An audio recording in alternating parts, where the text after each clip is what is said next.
friends of Edna Arts. My name is Kayla. I'm one of the teaching artists at the City of Tempe's Edna Arts Center. And today I have a really fun doodling project set up for us. So to get started, let's take a look at some of the things that you have around your house that you can use for doodling. Whether you've tried doodling before, whether this is your first time, you probably already know that doodling is usually just dark writing instrument on a light writing surface. So you could use your favorite ballpoint pen, thin tip marker from a kid's Crayola set. If you have art markers like Prismacolors, you could use those. Regular old Sharpie, or my personal favorite is this Sharpie pen. Same old Sharpie, but it has that fine tip that's really great for small details. My inspiration for today's project came from rock stacking.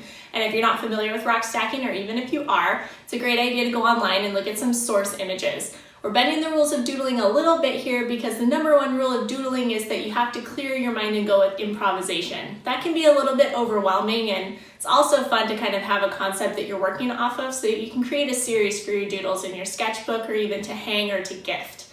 These images I got from gravityglue.com. You can look up any rock stacking images you'd like. It's also a really great idea to go out, check out some rocks. You might be surprised by how little we notice rocks and all the different ways that they can be shaped and the ways that they can interact with each other to make a rock stacking project. So once you've done a little bit of inspirational research, I want you to create a template for this doodling project. Now this part is drawing, not doodling, but it's still pretty improvisational. There's no wrong way to draw a rock. So you're gonna draw your own rock stacking formation. If you're doing this with kids, or if you're wanting to do this as a quick project, I recommend doing just a single rock tower. So I've created this very simple template right here of just a single rock tower. Now, the glory of it being two-dimensional is that it doesn't actually have to balance, but you do want it to look like it potentially could balance in real life.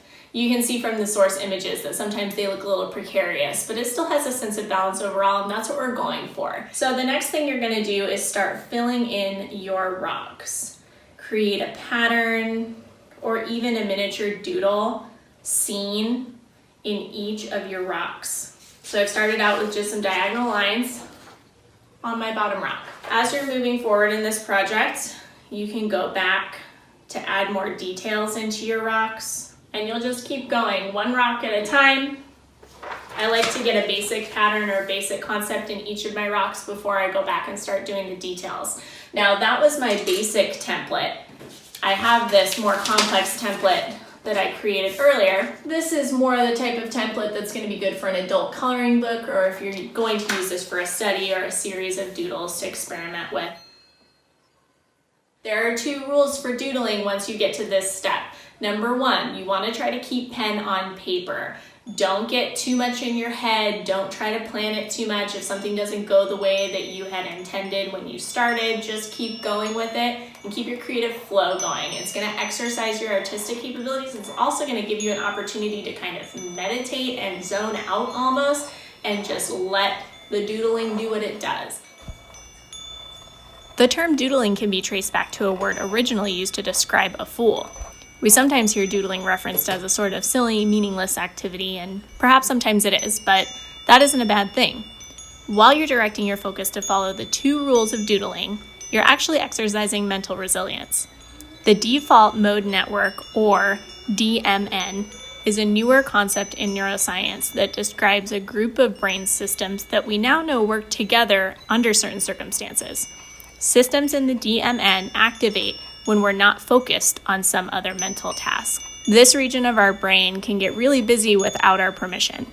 Daydreaming, flashbacks, even worrying about the future involve the correlation of systems in the DMN. We don't even notice these things are happening until different parts of our brain get involved. Research has shown that utilizing certain intentional activities can be therapeutic in helping us send information from the DMN to other parts of the brain where we can process that information. This is a lot of science talk to say that when you doodle, the whole point is to let yourself focus on the physical action of doodling. Don't try to control the process or plan too much. This allows your body to be engaged without blocking your subconscious. And it's been proven to help reduce stress levels, improve mental clarity, and even address mood. Your rock stacking doodle project will be complete when you've filled in all of your rocks with different patterns and when you've achieved a sense of balance over the entire composition.